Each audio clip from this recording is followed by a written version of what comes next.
Thank you to CRASSH Cambridge for the invitation to speak on this Apocalyptic Craft panel. And thanks for everyone who's taking the time to listen to my talk this morning. A few quick pieces of housekeeping. I've been sick with fever for the past 10 days and I'm still pretty significantly ill. So I'm going to be doing this in a single take. My apologies for any incidental traffic noise that may mar the experience for you. But I'd like to complete this recording on the basis that magic and witchcraft is about fulfilling one's obligations. This is an obligation I've made and it's an obligation I'm going to keep. For the panel today, I'm going to read the start of the introduction for my new work, The Two Antichrists, which continues in the trajectory from Apocalyptic Witchcraft. But as with all my work, I'm never interested in repeating or going backwards. I'm always interested in progressing my thought and seeing where these things lead us. So this is a new piece, and I hope that it provokes some debate.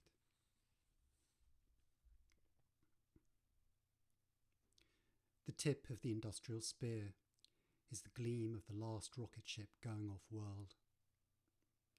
I imagine that moment, washed in hot fumes, seeing the phallic triumph, a pillar of blood become a rising pin star of light. Fate says, you will not be on that ship. And I want you to consider your emotions in that moment, as it is fast approaching. You will die here. We are primed to enter the age of science witchcraft, and the pyre is stacked with accelerants. The event, as the billionaires have dubbed it, is not dislocated into the future, but engulfs us in the present, like the furious clouds of the ignition sequence. The event is not a single occurrence, but a convergence of inescapable ills. Our possible futures are brutally terminated, and it is the youth and the poor who feel it first. The profit motive does not provide for the fundamental needs of people or planet. It multiplies inequality. I address my writing to the final generations, the last of us, as we are the critical actors on the cosmic stage. Loaded down with debt and astrological concerns, we are awakening to the signs of the end times. Ours is a generation that will never have halcyon days, whilst the undead, grown hideous on the entitlement of oil, have their young blood facials and stem cell shots as they wait for the upload. Without job, house, pension, retirement, savings or security, the youth know that they are here to go. There is only one direction left to go, off-world. We follow the example of the saints who stepped out, dressed as clumsy astronauts, onto an empty stage and performed their dumb theatre with star-splashed flag and errant shadows, who witnessed the miracle of first Earth rise. We are on a continuum from the etched bone discs of the Neolithic through the great stone observatories of megalithic culture to the astrolabes and then orbital telescopes scrying across the spectrum of light. We are the makers of dugouts, drum-tight coracles, clipper ships, gliders, black powder rockets and hypersonic missiles. All of these advances have their spiritual components, from the dreams they emerged out of to the charms, songs, dances and rituals of voyaging and return. Here is the work to be undertaken, creating the rites that pass us through the morning and onto the fiercest path that roars through the universe. There is a ritual sequence, a prayer for every launch. Io Pan. If knowledge came to us from the vast ocean of space, then it is to space that we are fated to return. A erotic foundation myth, the fall of the rebel angels, has unwritten sequels which are needed with much urgency. Science fiction has pursued that cosmic vision, whilst the occult has suppressed this critical need. The engram must be cleared. It has been a long time since Milton set down his pen. After the fall, we can either sit dazed in the wreckage or plot our ascent. Something terrible is coming. We all feel it now. I do not say that we must hope, but that we must dare, a neglected virtue of that much brutalised sphinx of Eliphas Levi. Our future is one of risk and instability, and will require a new pact. The stakes remain the same. We will prevail together or be utterly destroyed. Liberté, égalité, fraternité, ou la mort. The secret truth is that we exist in relation, and the whisper says that ours is a conspiracy of equals that has both persisted and transformed down the centuries. The rites are simple to perform, the stories endlessly retold, the pact sworn on our earth-fast stone as it prays its way ceaselessly around the sun. We are required to be cognizant of the past if we are to extract a future from a malaise of cynicism and despair. Popular culture is a memory hole, capturing our lives with a stream of disconnected messages. Yet, if we dare to look, we can see the vectors extend into a future from which most avert their eyes. Only fear prevents us. There in the heavens is the legacy of John Jack Whiteside Parsons and the science witchcraft that carried us to the moon. We sang the first cradle song. Now we sing only the lament.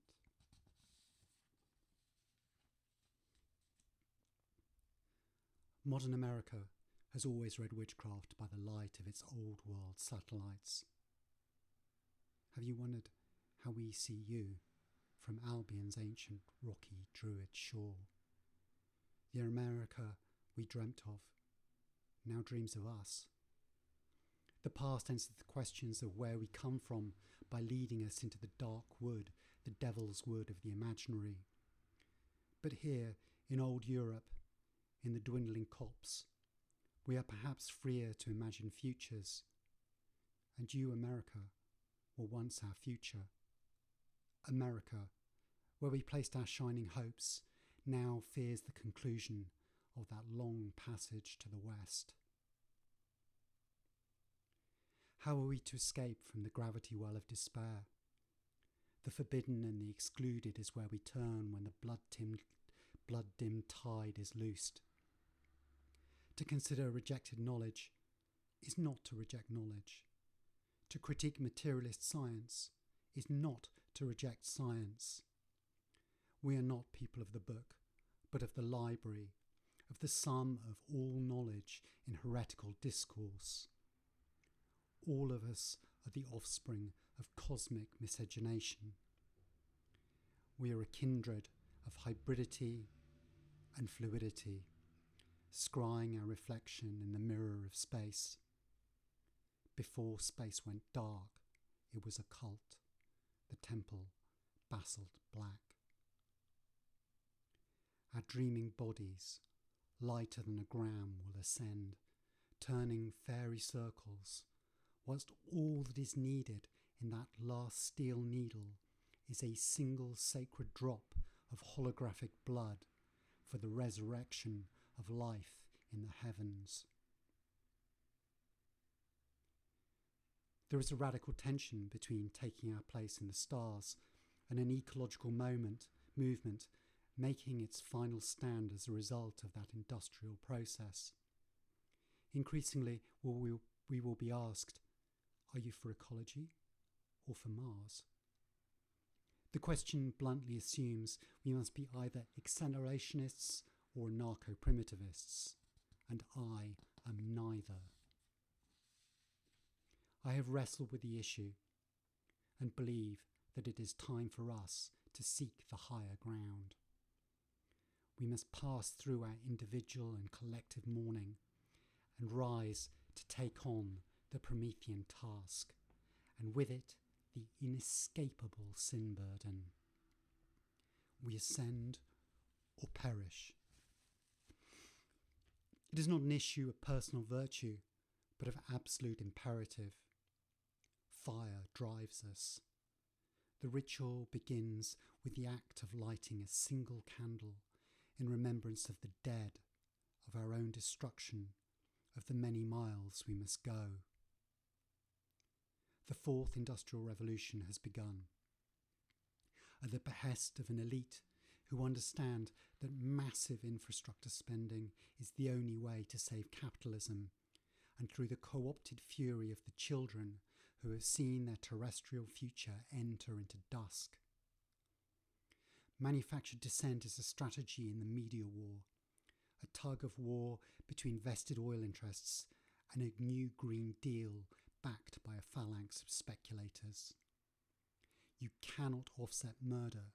You cannot trade carbon credits. You cannot put a price on nature. But you can gather a crowd when you play this shell game. The good people are clamouring for and will get net zero.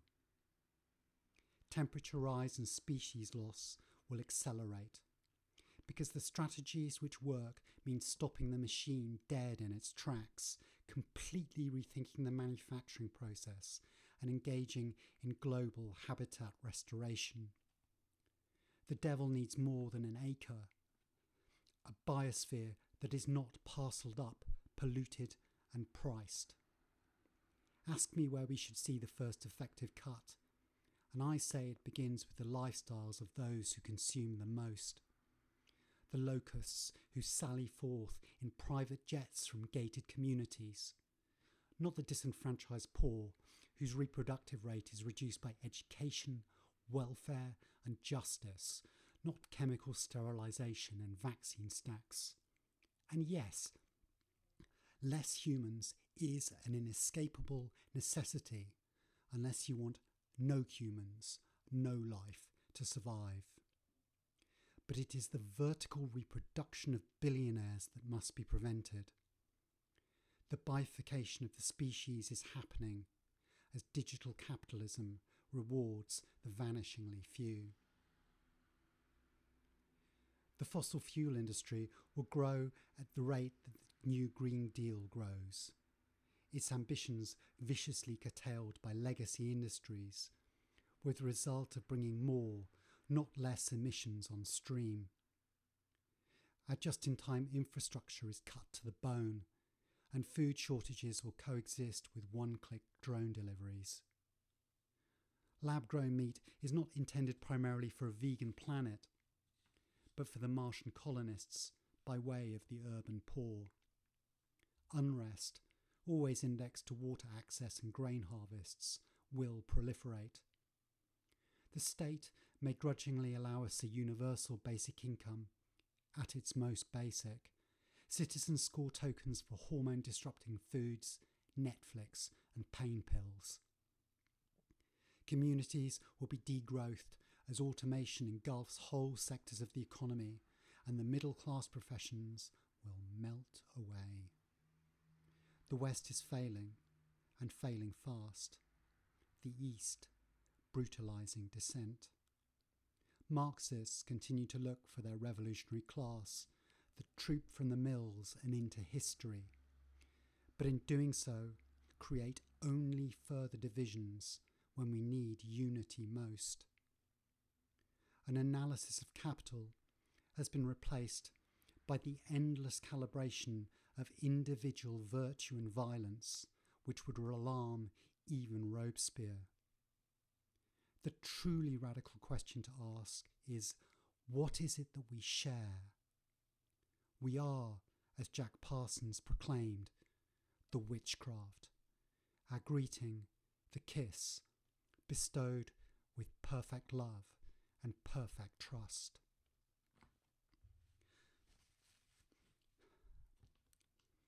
With the multiplication of crises and the unpredictability of reinforcing feedback loops, there will never be a normal world for us to inhabit. the state of exception, the disaster of unbridled capitalism, is the result of the imperative of constant growth. Attack that cancerous imperative rather than morally auditing one another. The growth we need is in solutions and biodiversity. The malachite green crown of Lucifer is seen in vision as a forest stretching over the world again. The vision is not assured. Our immediate future is global precarity as wealth crashes dramatically up. We may get the uprising yet, the outcome of which is unpredicted. It seems more likely that spectacle and empty concessions will nudge the majority into deeper docility, punctuated by acts of rage fermented by internet conspiracies. The balance of arms favours those in power, as does the rise of robotics, pre-crime, and a deep-fake post-truth world. Total biometric data capture will feed into the control matrix of the smart cities.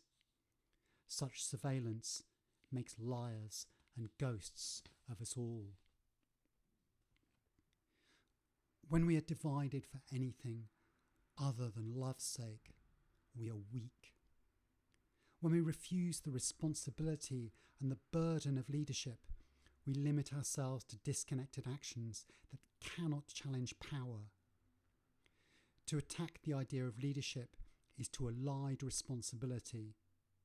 The rhizome is dying because we unfailingly cut down every fruiting body it produces. We need to be leaders now, not hagglers over sin and social capital. The situation is dire. And leadership must be accountable. The office not confused with the person. The fallen angel model, primus inter pares, is a pact which ensures both action and accountability. Game theory indicates the accumulation of capital in the hands of tech billionaires, allied with the military-industrial complex, will manufacture the Great Reset. The rocket is the ultimate triumph of industrial culture, symbolic of our great aspiration. It is also our nemesis. We will build that last ship, or see it stand abandoned on the launch pad as the final megalith our culture has raised. The aperture is terrifyingly narrow. I am done tilting at windmills. Physicists such as Tim Garrett have shown that a civilization is a heat engine, whatever we power it with. However we might achieve degrowth, the temperature will rise. Our planet is on the very edge of the habitable zone, and our fate is that of Venus. Planetary death is assured, even if we do not factor in the immediate terrors of nuclear war, viruses, meteor strike, AI, genetic or geological cataclysms. The logic behind the much vaunted Green Revolution is the logic of Xenu, where, through incremental savings, we never reach the point of destruction. It is a noble metaphysical lie for those who are mandated to profit from an acceleration of industrialism. Every new technology creates a new mountain of waste, gouges through more living systems, end to end. Fate is implacable. We will continue to do beautiful and awful things in spite of and because of our finitude. It has always been this way.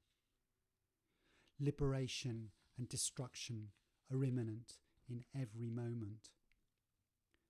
We are the bodies of our ancestors, and we have inherited their crimes of fire, metal, drugs, and letters. In the next decade, The environmental movement will be leveraged for rare earth mining, both here and off planet. Communities and individuals will solar punk. It is part of our task to create parallel structures to the state, zones from which other futures can emerge and which lives can be lived with the meaning that community creates.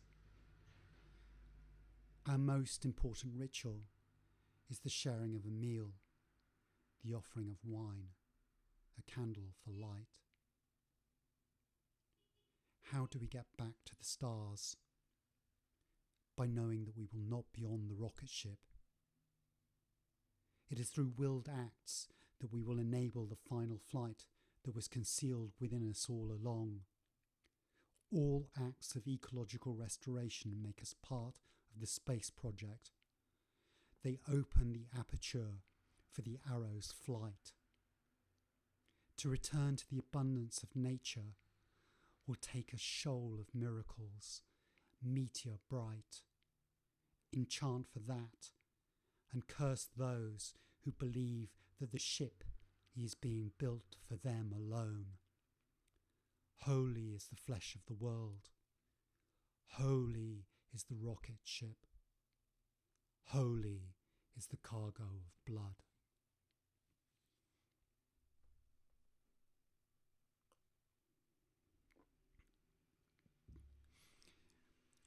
Thank you, friends. I apologise for any traffic noise. I'm perhaps not as electric as I would like to be, or as fully present, but I hope that this gives you a sense of the direction and some of the directions that my work is going, particularly the radical work that I'm proposing in Two Antichrists. If you're interested in my more simple witchcraft work, then I would recommend that you look at Apocalyptic Witchcraft, but I don't have any interest in rehashing those ideas. They're already set down. I want to keep moving things forward. Thank you for your time, and I look forward to the conversation.